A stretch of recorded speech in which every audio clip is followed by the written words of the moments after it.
अखण्डमण्डलाकारं व्याप्तं येन चराचरं तत्पदं दर्शितं येन तस्मै श्रीगुरुवे नमः। गुरुब्रह्मा गुरुविष्णु गुरुदेवा महेश्वर गुरु साक्षात् परं ब्रह्म तस्मै श्री गुरुवे नमः।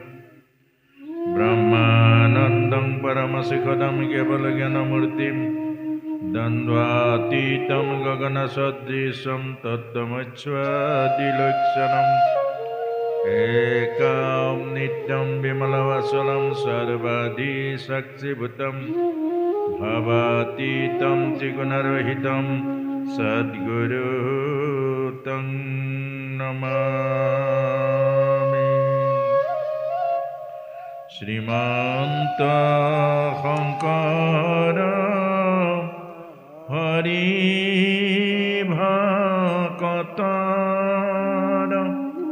जन जेन कल्पतरु तान्त बिनाई नाई नाई नाई आमार परम गुरु आमार परम गुरु। আজি মাধৱপুৰ জনকল্যাণ হৰি মন্দিৰ, হৰিৰে পবিত্ৰ নিবাসস্থল। এই হৰি মন্দিৰক অন্তৰ্গত এই বৃহত্তৰ অঞ্চলৰ প্ৰতিঘৰ গৃহস্থী আশ্ৰমীৰ আধ্যাত্মিক সুখ শান্তি আৰু পৰমাৰ্থিক কল্যাণৰ উদ্দেশ্য আগত লৈ এদিনীয়াকৈ দিনজোৰা মানৱ জন্মৰ সৰ্বোত্তম কল্যাণকাৰী তত্ত্ব দৰ্শনৰ শ্ৰীমদ ভগৱত গীতা প্ৰভু ভগৱন্তৰ মুখত নিশ্চিত বাণী পাঠ তথা ব্যাখ্যাৰে পবিত্ৰ অনুষ্ঠান উদ্যোক্তাসকলে আয়োজন কৰি এই নামঘৰতে ইতিমধ্যে গোলকধামৰ নিৰ্গুণ প্ৰসংগেৰে ভকত বৈষ্ণৱ সমস্তই প্ৰভু ভগৱন্তৰ আশীষ লৈ পাঠৰ পাছতে শ্ৰীমদ ভগৱত গীতাৰ তত্ত্ব দৰ্শনৰ যিমত ব্যাখ্যাৰ এই পবিত্ৰ অনুষ্ঠানৰ আমি আৰম্ভ কৰিবৰ কাৰণে আগবাঢ়িছোঁ। পবিত্ৰ গীতা হ'ল ভগৱানৰ মুখত নিশ্চিত বাণী। ইয়াক সাধাৰণ মানুহে সংসাৰী মানুহে যথাযথভাৱে ইয়াক ব্যাখ্যাটো দূৰৰ কথা, এক হৃদয়ঙ্গম কৰাটোৱেই বহুত কষ্টদায়ক ঈশ্বৰৰ যদি কৃপা নাথাকে। উদ্যোক্তাসকলে আমাক আমাৰ প্ৰতি মৰম স্নেহ আৰু ভালপোৱাৰ প্ৰকাশ চিনস্বৰূপে আমাক এই আমন্ত্ৰণ কৰি আনি দায়িত্বভাগ অৰ্পণ কৰিছে। আপোনালোক বিভিন্ন প্ৰান্তৰ পৰা শ্ৰীমদ ভগৱত গীতাৰূপী ঈশ্বৰৰ বাণী শুনিবৰ কাৰণে সমবেত হৈছে ভকত বৈষ্ণৱ গংগা সদৃশ আই মাতৃ সমস্ত দেশ জাতিৰ ধৰ্ম জগতৰ ভৱিষ্যতৰ আশা ভৰসাৰ স্থল যুৱক যুৱতীসকল। গতিকে আমি আমাক দিয়া দায়িত্বভাগ পালন কৰিবৰ কাৰণে আসনত বহিছোঁ। আপোনাসৱৰ চৰণৰ কৃপা আৰু আজ্ঞা আশা আশীৰ্বাদ বিচাৰিছোঁ। আৰু লগতে এই 3 ঘণ্টা সময় দিনৰ এই ব্যাখ্যা হ'ব, আলোচনা হ'ব, এইখিনি আপোনাসৱে যাতে কাণেৰে কোনেও নুশুনে, এটোৱে ব্যাসপীঠৰ পৰা অনুৰোধ জনাইছোঁ। কাণেৰে কোনেও নুশুনিব। কাৰণ কাণেৰে শ্ৰৱণ কৰিলে, জনম জনম শ্ৰৱণ কৰিলেও জীৱনত প্ৰভাৱ নপৰে, জীৱনৰ কোনো পৰিৱৰ্তন নঘটে। আমি দেখিছোঁ কাণেৰে সকলো ইতৰ প্ৰাণীও শুনে। গৰু, ছাগলী, কুকুৰ, মেকুৰী, যিমান মানৱ ইতৰ প্ৰাণী আছে সকলোৱে কাণেৰে শুনে। এইকাৰণে তেওঁলোকৰ জীৱন পৰিৱৰ্তন কাহানিও নহয়, আৰু সেইকাৰণে তেওঁলোকক কাহানিও গীতা ভাগৱত নুশুনায়। আৰু মানুহ একমাত্ৰ ঈশ্বৰৰ প্ৰিয় সন্তান। মানুহে মাত্ৰ মনেৰে শ্ৰৱণ কৰি, মথন কৰি, ইয়াৰ তত্ত্ব হৃদয়ংগম কৰি জীৱনক পৰিৱৰ্তন কৰিব পাৰে, জীৱনক ৰূপান্তৰ কৰিব পাৰে। এই জন্ম সাৰ্থক কৰি জীৱনক মহাজীৱনলৈ ৰূপান্তৰ কৰি দিব পাৰে। আৰু সেইকাৰণে অকল মানৱ কল্যাণৰ কাৰণে প্ৰভু ভগৱন্তই শ্ৰীমদ ভগৱত গীতা নিজৰ বাক্য, নিজৰ বাণী, নিজৰ উপদেশসমূহ মানৱ জাতিক দিছে। কেলে? মানৱ জাতিটো হ'ল ভগৱানৰ অতি প্ৰিয়, যাক নেকি অমৃতস্য পুত্ৰাহ বুলি সম্বোধন কৰিছে। আৰু সেইকাৰণে আপোনালোকক জনাইছোঁ, যি 3 ঘণ্টা দিনত আমি সময় পাম, বহিছোঁ আৰু এই সময়কণ আমি সকলোৱে অন্তৰ্মুখী ভাৱনাযুক্ত মনেৰে শ্ৰৱণ কৰিম, মনেৰে। আৰু মন বাহিৰলৈ কেতিয়াও যাব নোৱাৰিব। আৰু এই মুহূৰ্তৰ পৰা আমাৰ জলযোগ বন্ধ থাকিব। যিসকল আহে আমাৰ শেষত আমি তাৰ ব্যৱস্থাটো কৰিম, আৰু আমাৰ সময়ত জলযোগৰ, কাৰণ যিহেতু আপোনালোকে বহু কষ্টেৰে এটা পুৰুষাৰ্থৰ দ্বাৰা এই অনুষ্ঠান ভাগ আয়োজন কৰিছে। কাৰ কাৰণে? গাঁৱৰ বোৱাৰীসকল, গাঁৱৰ যুৱকসকল, গাঁৱৰ যুৱতীসকল আৰু গাঁৱৰ গঞাসকলৰ কাৰণে। যদি আপোনালোকে চাহত বা জলযোগত লাগি থাকে, তেতিয়াহ'লে আপোনালোক শুনাৰ পৰা বঞ্চিত হৈ যাব। আৰু যদি ঈশ্বৰৰ এই সৌভাগ্যৰ পৰা বঞ্চিত হয়, আৰু এই সৌভাগ্য আপোনালোকে কোনো কোটি টকা মূল্যৰে কিনিব নোৱাৰে। গতিকে এইখিনিকে আপোনালোকক জনাই আমি আমাক দিয়া দায়িত্ব পালন কৰিবলৈ আগবাঢ়িছোঁ। শ্ৰীমদ ভগৱত গীতাৰ এটা ধ্যান বৰ্ণনা দিছে, ধ্যান বৰ্ণনা। পাർത്থায় প্ৰতিবদিতম ভগৱতা নাৰায়ণেন স্বয়ং ব্যাসেন গঠিতম পুৰাণ মুনিন মধ্যে মহাভাৰতে অদ্বৈতমৃতবৰ্ষিণীম ভগৱতীং অষ্টাদশ অধ্যায়নীম অম্বতা মনুসন্ধামি ভগৱদ্গীতে ভবেদ্দেশিনীম নমস্তুতে ব্যাস বিশাল বুদ্ধে ফুল্লরবিন্দায়ত পদ্যনেত্র येन तय भारत तैलपूर्ण प्रज्वालित ज्ञानमय प्रदीपः प्रपन्न पारिजाताय तत्र वेत्रैकोपानये ज्ञानमुद्राय कृष्णाय गीतामृते दुहे नमः। सर्वोपनिषदो गावो दुग्धा गोपालनन्दनः पार्थ वत्स सुधीर्भुक्ता दुग्धं गीतामृतं महत्। भीष्म द्रोण तथा जयद्रथ जला गंधार नीलोत्पला शल्य ग्रहवती कृपेण बहनी कर्णेन बेलाकुला अश्वत्थामा विकर्ण घोर मकरा दुर्योधन वर्तिनीम सोतीर्ण खलु पांडवई रण नदी कोई वर्तक केशवा। এই কথাটোৰ মাজেৰে আমাক কৈছে যে শ্ৰীমদ ভগৱত গীতা একমাত্ৰ মোহগ্ৰস্ত অৰ্জুনক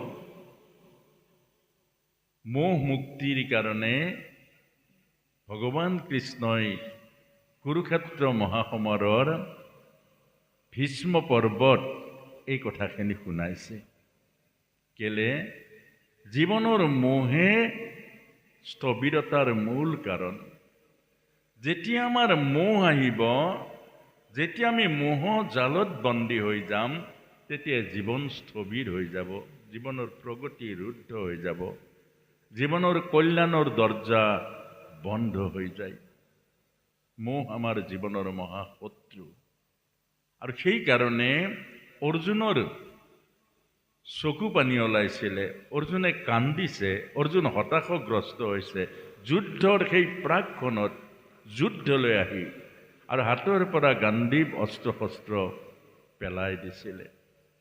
তেতিয়া ভগৱান কৃষ্ণই মোহ মুক্তিৰ বাবে অৰ্জুনক এই জ্ঞান দিছিলে, হে অৰ্জুন, এই যে সংসাৰখন দেখিছা, জনম আৰু মৰণৰ মাজেৰে বৈ থকা এখন নদী, আৰু এই নদীখনৰ পাৰ হ'ল দুটা। এটা হ'ল ভীষ্ম। ভীষ্ম মানে ভয়। আমাৰ সংসাৰ নদীখনৰ প্ৰবাহিত যিটো নদী, এই নদীখনৰ প্ৰথম পাৰটো হ'ল ভীষ্ম। ভীষ্ম মানে ভয়। কি ভয়? মৃত্যু ভয়। মৃত্যু আমাৰ আছে জানো? কৈছে মৃত্যু নাই। মৃত্যু নাই, আৰু নোহোৱা মৃত্যুৰ ভয়ত জীৱ ত্ৰস্তমান। মৃত্যু নাই। আৰু সেই ভয়ৰ প্ৰথম পাৰটোৱে হ'ল ভীষ্ম। ভীষ্ম পিতামহ, কৌৰৱ আৰু পাণ্ডৱৰ দুইজনৰে পিতামহ। অৰ্থাৎ জীৱই প্ৰথম সৃষ্টিলৈ আহোঁতে প্ৰথম লগ পায় মৃত্যুক। মৰি মৰি এটা জীৱ সংসাৰলৈ আহি থাকে, পৰিৱৰ্তন হৈ আহি থাকে, ইটো জনীৰ পৰা সিটো জনী, সিটো জনীৰ পৰা সিটো জনী, সিটো জনীৰ পৰা সিটো জনী। আৰু কিহেৰে আহে? মৰি মৰি আহে। সেইকাৰণে মৃত্যু ভয় খেদি ফুৰে সকলো জীৱক। এটি পৰুৱাৰ, গুৰি পৰুৱাৰো মৃত্যু ভয় আছে, আৰু দেৱতাৰো মৃত্যু ভয় আছে। এয়াই হ'ল প্ৰথম নদীখনৰ পাৰ ভীষ্ম। দ্বিতীয় পাৰ হ'ল দ্ৰোণ, অতৃপ্ত বাসনা। এই নদীখনৰ সিটো পাৰ, অৰ্থাৎ সংসাৰ সমুদ্ৰৰ সিটো পাৰ হ'ল মাথাউৰি, হ'ল অতৃপ্ত বাসনা। বাসনা নদীখনৰ পাৰ কেতিয়াও নাপায় জীৱই। এইটোৱে ডাঙৰ কথা। এই বাসনা পৰিপূৰ্ণ, বাসনাৰ পৰিপূৰ্তি জীৱৰ কেতিয়াও নহয় সংসাৰত থকা জীৱই। ইটো জনীৰ পৰা সিটো জনী পাইছে, সিটোৰ জনীৰ পৰা সিটো জনী পাইছে, ইটো জন্মৰ পৰা সিটো জন্ম পাইছে, অনন্ত কোটি জ্যোতি পৰিৱৰ্তন হৈছে, কিন্তু বাসনাৰ সিপাৰলৈ জীৱ যাব নোৱাৰে। আৰু লাগে, আৰু লাগে, আৰু লাগে, আৰু লাগে, আৰু লাগে। অৰ্থাৎ ইয়াত দ্ৰোণাচাৰ্যৰ প্ৰতীক ৰূপে দেখুৱাইছে, ফুটা কলহ জানো কাহানি বা ভৰাব পাৰে? ফুটা কলহ জানো কোনোবাই ভৰাব পাৰে? অতৃপ্ত বাসনা, মায়াৰ ফুটা আছে, আৰু মায়াৰ ফুটা য'ত আছে, আৰু সেই মায়াৰ য'ত সংযোগ আছে, সি কেতিয়াও পৰিপূৰ্ণতা নাহে। আৰু সেইকাৰণে আমাক এই কথা কৈছে, ভীষ্ম দ্ৰোণ তথা জয়দ্ৰথ। জল মানে হ'ল মায়া, আৰু এই মায়াই হ'ল জয়দ্ৰথ। এই সংসাৰৰ মূল কাৰণ মায়া। মায়াৰ কাৰণে জীয়াই আছো, মায়াৰ কাৰণে কষ্ট হৈছো, মায়াৰ কাৰণে সংসাৰ, মায়াৰ কাৰণে ঈশ্বৰক আমি পাবলৈ কাহানিও যত্ন নকৰোঁ। মায়াই আমাক এনেদৰে বান্ধি ৰাখিছে, যাক পালে আৰু পাবলৈ নাই, যাক পালে জনম জনম দুখৰ পৰা মুক্ত হৈ যাব, জন্ম মৃত্যুৰ পৰা মুক্ত হৈ যাব, যাক পোৱাৰ লগে লগে জীৱনৰ তৃপ্তি হ'ব, জীৱনৰ পৰিপূৰ্ণতা হ'ব। এই ঈশ্বৰক পাবৰ কাৰণে আমাৰ যত্ন নাই, হেঁপাহ নাই, আশা নাই। কিয় নাই? মায়া।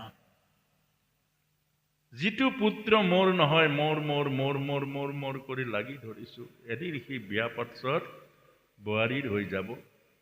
যিজনী কন্যা মোৰ নহয়, মোৰ মোৰ মোৰ মোৰ মোৰ মোৰ কৰি লাগি ধৰিছো, এদিন কোনোবাৰ হৈ যাব।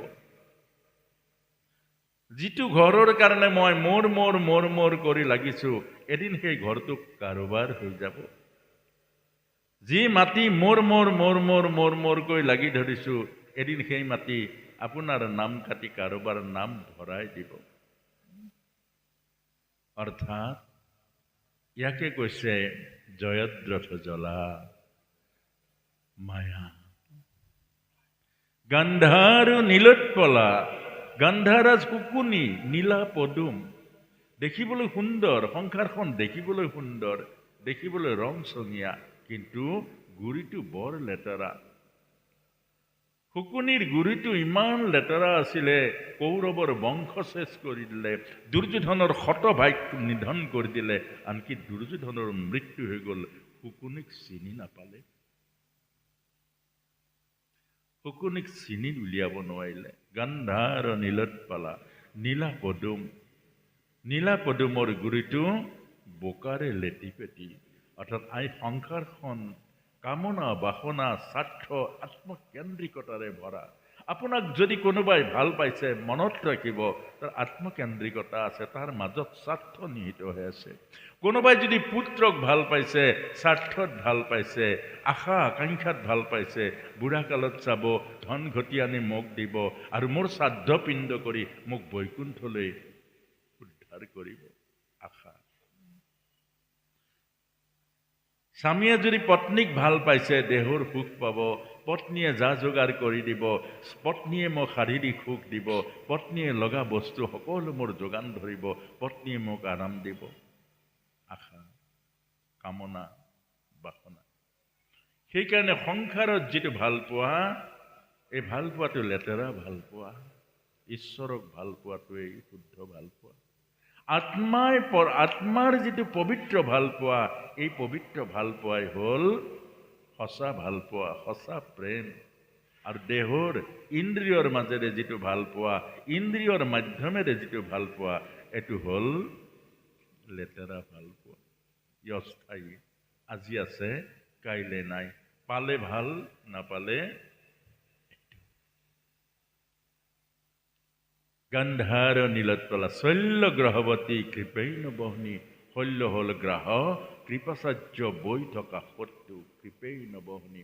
কৰ্ণেইন বেলাকুলা, আমাৰ কাণ দুখন বেলাকুলা, পাৰলৈ ধুৱাই থকা ঢৌবোৰ। এই কাণ দুখন বহিৰ্মুখী, ঈশ্বৰৰ কথা শুনি ভাল নাপায়, জীৱনৰ কথা শুনি ভাল নাপায়, ঈশ্বৰৰ কথা, জীৱনৰ কথা ভিতৰলৈ নপঠিয়াই, মন দি ভাল নাপায়, প্ৰাণ দি ভাল নাপায়, হৃদয়ৰ মাজত নোসোমায়। আৰু সংসাৰৰ যিমানবোৰ কথা, লেতেৰা কথা, কাণ দুখনে শুনি ভাল পায়, প্ৰশংসাবোৰ শুনি ভাল পায়। গাঁৱলৈ ফুৰিবলৈ যাওক, যিমানবোৰ বেয়া কথা তৃপ্তিৰে শুনিব, আৰু কাৰোবাক আকৌ দুগুণ উৎসাহেৰে তাৰ লগত ৰহন সানি আকৌ আপুনিও ক'বলৈ ধৰিব।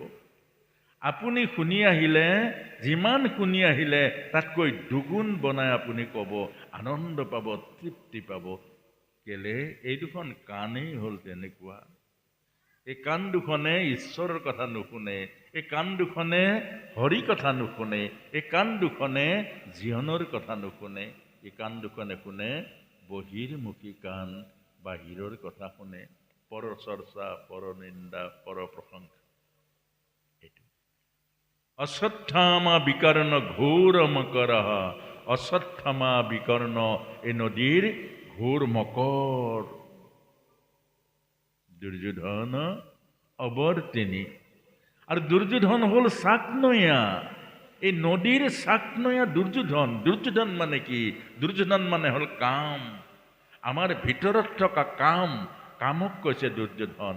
আৰু কামৰ পাল্লাত যিজনে পৰিব তললৈ যাব। চাকনৈয়া মানে তল, নদীৰ পকনীয়া।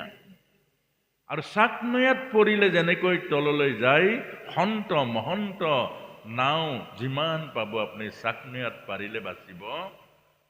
সেইকাৰণে কামৰ পাল্লাত পৰিলে, কামৰ লগত সংগ হলে জীৱন অধোগতি যাব, কোটি কোটি জন্ম নৰকত যাব লাগিব। সেইকাৰণে দুৰ্যোধনৰ লগত পৰি ভীষ্মৰ নিচিনা মহাভাগৱতো নষ্ট হৈ গ'ল কুৰুক্ষেত্ৰত, কৰ্ণৰ নিচিনা মহাবীৰো নষ্ট হৈ গ'ল। সেইকাৰণে আমাক বুজাইছে, কাম হ'ল সকলোতকৈ ভয়ানক শক্তি। কাম হ'ল সকলোতকৈ ভয়ানক শক্তি, চাকনৈয়া। গতিকে কামক নিয়ন্ত্ৰণ কৰক, কামক দমন কৰক। কামক নিয়ন্ত্ৰণ আৰু কামক দমন কৰিবৰ কাৰণে একমাত্ৰ উপায় হ'ল আধ্যাত্মিক সাধনা, আধ্যাত্মিক চিন্তন, আধ্যাত্মিক সেৱা। আধ্যাত্মিক সাধনা, আধ্যাত্মিক চিন্তন, আধ্যাত্মিক ভাৱনা যাৰ বুকুৰ মাজত নাহিব, কাম দমন কৰিব নোৱাৰিব। আৰু সেই কামেই জাতি, সমাজ, ব্যক্তি সকলোকে নৰকলৈ লৈ যাব। সেইকাৰণে দুৰ্যোধন অৱৰ্তনী চতুৰিন খলু পাণ্ডৱে, ইমান ভয়ানক এখন নদী, য'ত নেকি ভীষ্ম, দ্ৰোণ, তথাকে আদি কৰি এই মহান মহান সৈন্যবোৰ, মহান মহান শক্তিবোৰ এই সংসাৰত আছে। তেতিয়াহ'লে পঞ্চপাণ্ডৱ কেনেকৈ বাচিলে? পঞ্চপাণ্ডৱ কেনেকৈ বাচিলে? কৈছে চৌতিৰিন খালু পাণ্ডৱে, এই ইমান ভয়ানক নদীখনত কেনেকৈ পাণ্ডৱ ৰক্ষা পৰিল? ৰণ নদী কৈৱৰ্তকে কেশৱহা, ভগৱানৰ চৰণত থাকিলে এওঁলোক। পঞ্চপাণ্ডৱ থাকিলে ভগৱানৰ চৰণত, এইকাৰণে বাচিলে, বাকীবোৰ মৰিলে। কেলে মৰিলে? চৰণত নাছিলে। এইটো ডায়েৰীত লিখিব, মোবাইলত ছেভ কৰক। এইটো জীৱন উপদেশ ভগৱান কৃষ্ণৰ। যি ভগৱানৰ চৰণত থাকিব সি বাচিব, দুৰ্গতিৰ পৰা বাচিব, অধোগতিৰ পৰা বাচিব, কামৰূপী ভয়ানক ব্যাধিৰ পৰা বাচিব। আৰু যি ভগৱানৰ চৰণত নাথাকিব সি আৰু ৰক্ষা নাপায়, সি বাচিব নোৱাৰে। যিমান বলৱান হওক, যিমান শক্তিধৰ হওক, যিমান জ্ঞানী বুদ্ধিয়ক হওক, বাচিব কেতিয়াও নোৱাৰে। এই কথাটোৱে আমাক প্ৰথম শ্ৰীমদ ভগৱত গীতাৰ ধ্যানৰ দ্বাৰা কৈছে। আৰু তাৰ পাছতে আমি আকৌ আহিছোঁ শ্ৰীমদ ভাগৱত দুটা বংশ, এটা হ'ল কৌৰৱ বংশ, এটা হ'ল পাণ্ডৱ বংশ। ভগৱত গীতাৰ যুদ্ধখন হৈছিলে ক'ত? দুটা বংশ, এটা হ'ল কৌৰৱ বংশ, এটা হ'ল পাণ্ডৱ বংশ।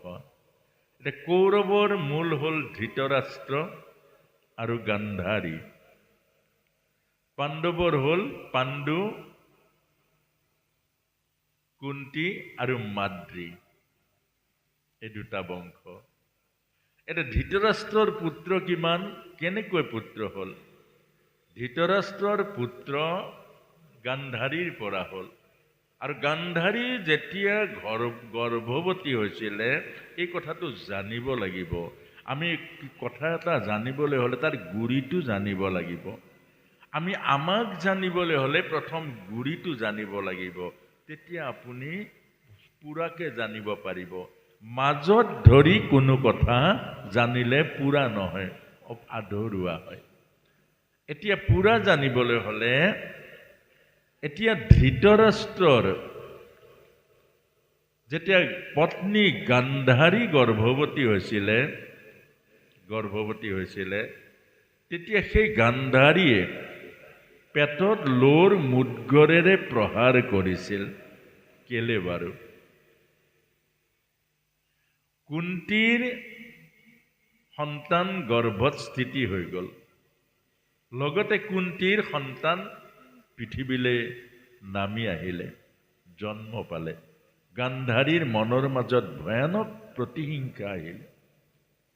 যেতিয়া ভয়ানক প্ৰতিহিংসা আহিলে, তেতিয়া লোৰ মুদগৰ এটা পাই পেটত মৰিয়াইছে, যে সতিনীৰ সন্তান জন্ম হৈ গ'ল আৰু মোৰ পেটত কি আছ বুলি পেটত মুদগৰ, লোৰ মুদগৰেৰে মাৰিছে। কিমান প্ৰতিহিংসা হ'ব পাৰে?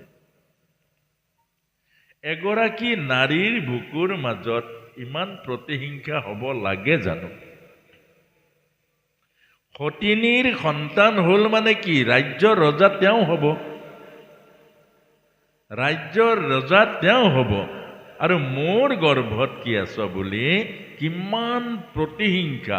আৰু সেই সতিনী কোন? পাণ্ডুৰ পত্নী, এটা পৰিয়ালৰে পত্নী, ইমান প্ৰতিহিংসাত লোৰ মুদগৰেৰে যেতিয়া পেটত মাৰিলে, তেতিয়া চব মাংসপিণ্ড হৈ গ'ল। গোটেই গৰ্ভত থকা ভ্ৰূণটো মাংসপিণ্ড হৈ গ'ল। আৰু ব্যাসদেৱৰ লগত আলোচনা কৰি আৰু তাৰ পাছতে ঋষিৰ কৃপাত 100টা কলহত সেই পিণ্ডবোৰ ভৰাই থলে নষ্ট হৈ যোৱা। আৰু সেই 100টা কলহৰ পৰাই জন্ম হ'ল 100 কৌৰৱ। 100 কৌৰৱ। 100 কৌৰৱেই পতন হ'ল মহাভাৰতৰ যুদ্ধত। কিন্তু ধৃতৰাষ্ট্ৰৰ আৰু এটা সন্তান আছিলে। এই সন্তানটো জন্ম হৈছিলে অবৈধৰূপে দাসীৰ গৰ্ভত। নাম আছিলে যুযুৎসু। আৰু সেই সন্তানটো বাচিলে। সেই সন্তানটো মহাভাৰতৰ যুদ্ধত নমৰিলে। সেই সন্তানটো কৌৰৱৰ পৰা পাণ্ডৱলৈ গ'ল। ইয়াৰ অৰ্থটো কি কৈছে বাৰু? অৰ্থাৎ বাচিবৰ কাৰণে এটাই উপায় আছে, আপুনি অসৎ সংগ ত্যাগ কৰক, সৎ সংগ গ্ৰহণ কৰক, তেতিয়া বাচিব। এই কলিযুগ ভয়ানক যুগ, মিছা বেইচাৰ যুগ। এই কলিযুগ ভয়ানক যুগ, কৌৰৱৰ নিচিনা ভোগ বাসনাৰ যুগ কলিযুগত। কিন্তু এই ভোগ আৰু বাসনাৰ যুগৰ লগত আপুনি নাথাকিব। এতিয়াও পাণ্ডৱ আছে, এতিয়াও কলিযুগৰ সত্য আছে, এতিয়াও সত্য আছে, কম থাকিব পাৰে, সত্য আছে। এতিয়াও সৎ আছে, কম আছে, সৎ আছে। আৰু এতিয়াও সৎ আছে, অসৎো আছে। অসৎ বাঢ়িছে, সৎ কমিছে। কিন্তু আপুনি সৎ সংগলৈ যাওক যদি বাচিবলৈ মন আছে। অৰ্থাৎ এই উদাহৰণ দিছে যে কৌৰৱৰ জন্মগ্ৰহণ কৰা যুযুৎসুৱে শেষত যুদ্ধ যেতিয়া একেবাৰে যুদ্ধক্ষেত্ৰত সৈন্য প্ৰৱেশ কৰিলে, তেতিয়া শেষত গৈ কৌৰৱ ত্যাগ কৰিলে। অৰ্থাৎ আপোনাক মোকো আজি বুজাইছে, মনত ৰাখিব। আজি জ্ঞানটো লৈ লওক, অসৎ সংগ ত্যাগ কৰক, সৎ সংগলৈ যাওক, বাচিব পাৰিব। অসৎ সংগত থাকিলে বাচিব নোৱাৰে, নৰকলৈ যাব। পৰিয়ালটো সৎসংগ বনাওক, পৰিয়ালৰ মাজত সৎসংগৰ আলোচনা কৰক, সৎ কথাবোৰ আলোচনা কৰক, সৎসংগ বনাওক। যদি সৎসংগক বাদ দি অসৎ সংগত থাকে, আমাক বুজাইছে বাচিব নোৱাৰিব। চকু পানী টুকি টুকি এই জন্মটো নষ্ট হ'ব, অহা জন্মত আৰু কিমান কোটি জন্ম কষ্ট হ'ব, দুখ হ'ব, মানৱ জনী আৰু নাপাব, জীৱন দুৰ্যোগময় হ'ব। ল'ৰা ছোৱালী ঠিক কৰক ওচৰখিনি। এতিয়া ইয়াৰ কথাবোৰ, দৰ্শনবোৰ সদায় বুজি যাব। এতিয়া আমি আহিছো, এতিয়া মহাভাৰতৰ যুদ্ধ কিয় হ'ল আপোনালোকে জানে? ত্যাগ আৰু ভোগ। ভগৱান কৃষ্ণই দুৰ্যোধনৰ ওচৰলৈকে গৈ কৈছিলে যে, হে দুৰ্যোধন, মই শান্তিৰ কাৰণে আহিছো, শান্তিৰ কাৰণে। তোমালোকে এটা কাম কৰা, এইবিলাক চব ৰাখি লোৱা। 5জন পাণ্ডৱৰ কাৰণে 5খন গাঁও দিয়া, আৰু মই তেওঁলোকৰ হৈ মই কথা দিছো 5খন গাঁও পালে সুখী হ'ব। ইমান ত্যাগ কৰিছে। পাণ্ডৱৰে ৰাজ্য, এই হস্তিনা পাণ্ডৱৰ। কেলে? পাণ্ডু ৰজা আছিলে, আৰু পাণ্ডু ৰজা ধৃতৰাষ্ট্ৰ অন্ধ আছিলে। পাণ্ডু যেতিয়া মৃত্যু হ'ল, তেওঁৰ পুত্ৰসকল যেতিয়া সৰু হৈ আছিলে, এওঁলোকে ৰাজ্য পাবই লাগে। কিন্তু ক'লে যে এওঁলোক কুমাৰকাল, সৰু আছে, শিশুকাল, গতিকে ৰাজ্যৰ ৰজা তুমি হোৱা, আৰু পাছত গৈ ৰাজ্য এওঁলোক যেতিয়া উপযুক্ত হ'ব তুমি ঘূৰাই দিবা। নিজৰ ভায়েকে ককায়েকক কৈছে আৰু ককায়েকেও সেই কথাটো মানি লৈছে। মানি লোৱাৰ পাছত এতিয়া ৰাজ্য নিদিয়ে। ৰাজ্যটো দিব লাগিছিলে, নিদিয়ে। শেষত গৈ ভগৱান কৃষ্ণই ক'লে, তেতিয়া দুৰ্যোধনে কি ক'লে, বেজীৰ আগৰ সমানো মাটি নিদিওঁ। তাৰমানে এফালে ত্যাগ, এফালে হ'ল ভোগ, মনত ৰাখিব। এফালে ত্যাগ, ত্যাগত শান্তি অনন্তৰম। সেইকাৰণে পাণ্ডৱে গোটেই জীৱনটো শান্তি পালে। ইমান কষ্টবোৰ দিলে, দুখ পালে জানো? ইমান দুখ পোৱাৰ মাজতো সুখত থাকিলে। আচ্ছা, কৌৰৱে কাহানী বা সুখ পালে জানো? ধৃতৰাষ্ট্ৰ এদিনো টোপনি মাৰিব নোৱাৰিলে। দুৰ্যোধনে অকমানো টোপনি শান্তি বা নাপালে। কেলে নাপালে? আমাক বুজাইছে ত্যাগৰ মাজত শান্তি আছে, ভোগৰ মাজত কষ্ট আছে, দুখ আছে।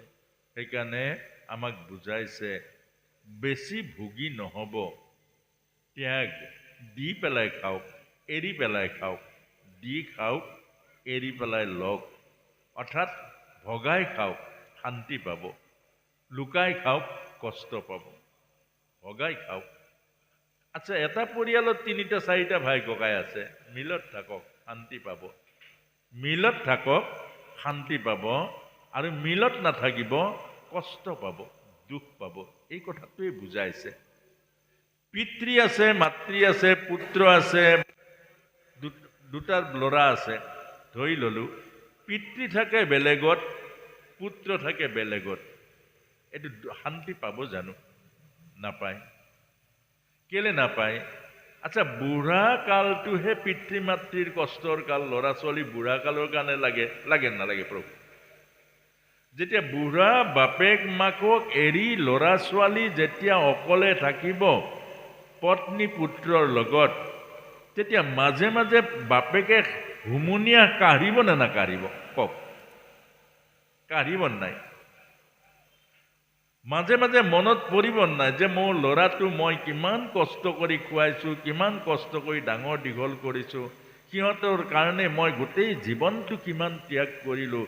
তাৰ পাছত মোৰ মাটি বাৰীৰ ভাগটো ল'লে, মোৰ ভাগটো বা মোৰ সেৱাটো নল'লে। মাজে মাজে হুমুনিয়া কাঢ়িব নে নাই? আৰু এই হুমুনিয়াটোৱে তাৰ আশীৰ্বাদ হ'ব নে অভিশাপ হ'ব? এই কথাটো বুজাইছে। অৰ্থাৎ আমাৰ যদি সুখ পাব লাগে, আমি যদি শান্তি পাব লাগে, ত্যাগৰ মাজত শান্তি পাব, ভোগৰ মাজত শান্তি কেতিয়াও নাপায়। যে বৃদ্ধ পিতৃ মাতৃ এটা ৰুমত আছে, ধৰি লওক মাতৃ নাই, অকল পিতৃ আছে, অকল পিতৃ আছে। এতিয়া আপুনি ৰাতি আহি ভাতমুঠি খাই দিনটোতো বাহিৰে বাহিৰে আপুনি কামত আছে, ভাতমুঠি খাই নিজৰ পত্নীৰ ৰুমত যাব লাগে নে পিতৃৰ ৰুমত যাব লাগে? নিজৰ পত্নীৰ ৰুমত যাব লাগে নে পিতৃৰ ৰুমলৈ যাব লাগে? আপোনাৰ পত্নীও আছে, ল'ৰাও আছে, আৰু আপুনি আৰু পত্নী একেলগেই থাকে, কিন্তু এই বাপেকটো গোটেই দিনটো অকলে আছে। এই বাপেকটো অকলে ৰুম এটাত পৰি আছে। কিজানি ভৰি বিষাইছে, কিজানি কঁকাল বিষাইছে, কিজানি উশাহ ল'ব পৰা নাই, কিজানি ক'ৰবাত কষ্ট হৈছে। আপুনি পিতৃ ৰুমলৈ এপাক যাব লাগে নে নালাগে? দেউতাৰ ৰুমত গৈ, দেউতাৰ ওচৰত গৈ, দেউতাৰ খবৰ লৈ অন্তত গাটো পিটিকি দিয়া, ভৰিখন পিটিকি দিয়া, হাড়ডাল পিটিকি দিয়া, দেউতা কেনেকৈ আছে, ভালে আছেনে বাৰু, গাটো কিবা ঠিকে আছেনে, এইবোৰ কথা কোৱা। এইবোৰ নকৰাটো কিমান ডাঙৰ পাপ আৰু কৰাটো কিমান ডাঙৰ পুণ্য। এতিয়া মানুহে বুজিব, এতিয়া অমানুহে নুবুজে। এতিয়া দুৰ্যোধন অমানুহ, দেখাত মানুহ, যে দুৰ্যোধনে নুবুজে। পঞ্চপাণ্ডৱ একেই মানুহ, বাহিৰে ভিতৰে মানুহ, বুজে, চব বুজে। মাকে যেতিয়া ক'লে বোপাইহঁত তহঁতে ভগাই ল, পঞ্চপাণ্ডৱে দ্ৰৌপদীক ভগাই ল'লে। কিবা গণ্ডগোল লাগিলে জানো? মাতৃৰ আজ্ঞা বেদৰ বাণী। পিতৃৰ সেৱাই ভগৱানৰ সেৱা। মাতৃৰ আজ্ঞা বেদৰ বাণী, পিতৃৰ আজ্ঞা ভগৱানৰ সেৱা। এই কথাটো কোনে বুজিব? মানুহে বুজি পাব। অমানুহেতো বুজি নাপাব। এতিয়া আমাক দেখুৱাইছে যে এই ত্যাগৰ মাজেৰে জীৱনৰ সুখ পায়, শান্তি পায়, জীৱনৰ পৰম আনন্দ পায়, আৰু ভোগৰ মাজেৰে জীৱনৰ দুখ পায়, কষ্ট পায়, জীৱনৰ কাহানিও সুখ নাপায়। এই কথাটোৱে আমাক বুজাইছে। আৰু আমি সৰু সৰু কথাবোৰ এগৰাকী আয়ে চাবচোন, এগৰাকী আয়ে অন্নমুঠি বনাইছে, যিদিনা সোৱাদ হ'ল, অকণ ভাল তৰকাৰী বনাইছে, সোৱাদ হ'ল, আপুনি খুজি হেৰা দিয়া আকৌ অকণমান ভাল লাগিছে নহয়, আৰু অলপ দিয়া আকৌ ভাল লাগিছে নহয়। আচ্ছা, আপুনি ইমান দিয়া ভাল লাগিছে, মানুহজনীলে আছে নাই, কেৰাহীৰ মাত ওলাই গৈছেগে, তাৰ পাছতো আপুনি খুজি আছে। আপুনি কেনেকুৱা মানুহ যে আপোনাৰ আইগৰাকী যিগৰাকী অন্ন বনাইছে আপোনাৰ অৰ্ধাংগিনী হয় নে নহয়? আপুনি ভাল বস্তুটো আইগৰাকীক দিবহে লাগে আধা, ভাল হোৱাৰ লগে লগে খুজি খাইছে, কেৰাহীৰ মাত লাগিছে, আকৌ খুজিছে। এইটো সৰু কথা সৰু, কিন্তু তাৰ মাজত আপোনাৰ হৃদয় সোমাই আছে, তাৰ মাজত আপোনাৰ ভাৱনা সোমাই আছে, তাৰ মাজত আপোনাৰ ভক্তি সোমাই আছে, তাৰ মাজত আপোনাৰ শ্ৰদ্ধা সোমাই আছে। এই কথাটোৱে আমাক বুজাইছে। সেই কথাটোৱে আপোনাৰ এতিয়া বৰ্তমান সময়ত এই মহাভাৰতৰ এই কাহিনীবোৰ আপোনাৰ কলি যুগৰ কাৰণে এতিয়া আমাক এই কথাটো বুজাইছে যে 5খন গাঁও খোজা, 5খন গাঁৱৰ কথা কোৱা, এতিয়া ভগৱান কৃষ্ণক বান্ধি থবৰ কাৰণে দুৰ্যোধনে যত্ন কৰিলে, সৈন্য বাহিনীক অৰ্ডাৰ দিলে ভগৱান কৃষ্ণক বান্ধিবলৈ। অৰ্থাৎ বেয়া ৰাস্তাটো কিমান বেয়া হৈ যায় মানুহে গম নাপায়। এই কথাটোৱে বুজাইছে অসৎ সংগই মানুহৰ জীৱনত ইমান ভয়ানক দুৰ্যোগ আনে যে জীৱন গৈ কৰবাত হেৰুৱাই পেলায়।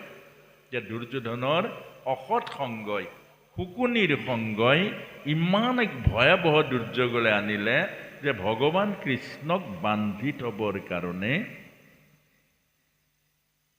ব্যৱস্থা কৰিলে। ভগৱানক জানো বান্ধিব পাৰে জানো? কিন্তু কিয় যত্ন কৰিলে? অসৎ সংগ।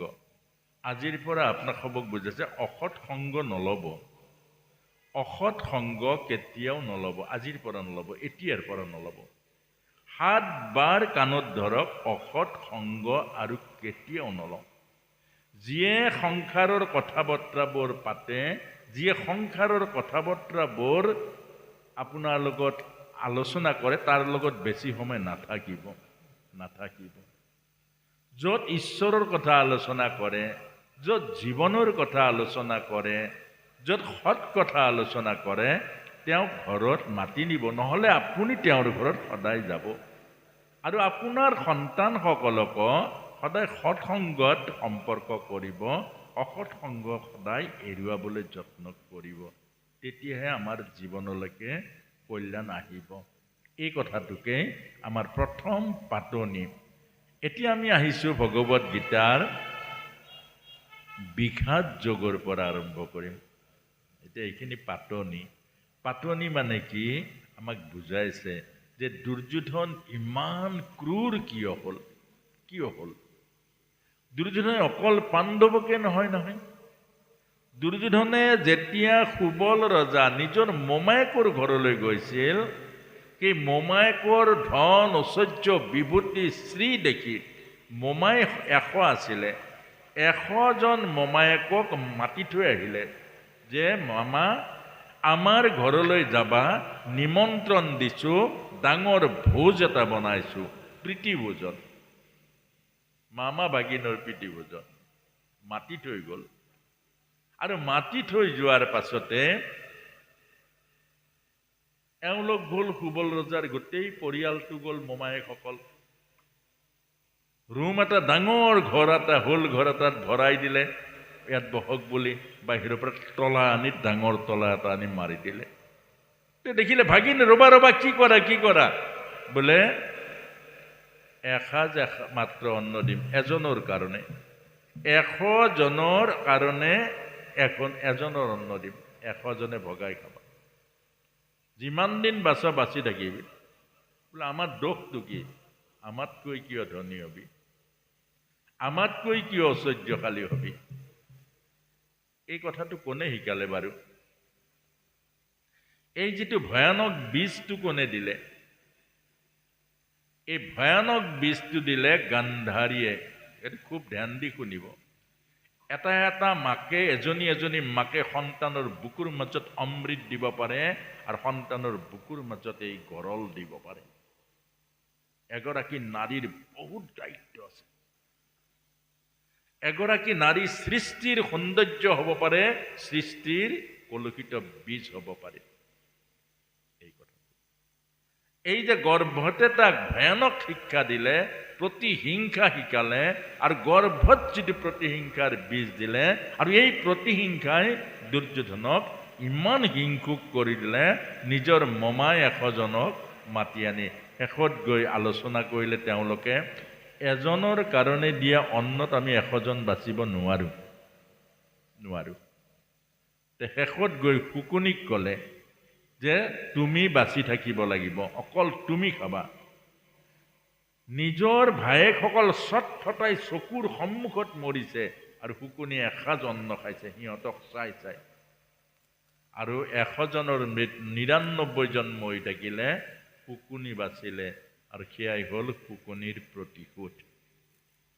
আপোনাক মোক বুজাইছে, কাহিনীটো জানিলে নহ'ব। আমি সংসাৰত দিয়া জ্ঞানবোৰ জানিব লাগিব। কাহিনীটো আৰু জ্ঞানবোৰ, দৰ্শনবোৰ, তত্ত্ববোৰ বহুত বেলেগ। এটা আমাক বুজাইছে আজিৰ সন্তানবোৰ যে নষ্ট হৈছে, আজিৰ সন্তানবোৰ যে নষ্ট কৰিছে, ইয়াৰ কাৰণে জগৰীয়া মাকসকল। আপোনাক হবে হয়তো আমাক অভিশাপে দিব, মোৰো মা আছে, আপোনাক হ'ব মোৰ মা, আপোনাক প্ৰতিগৰাকী মোৰ মা।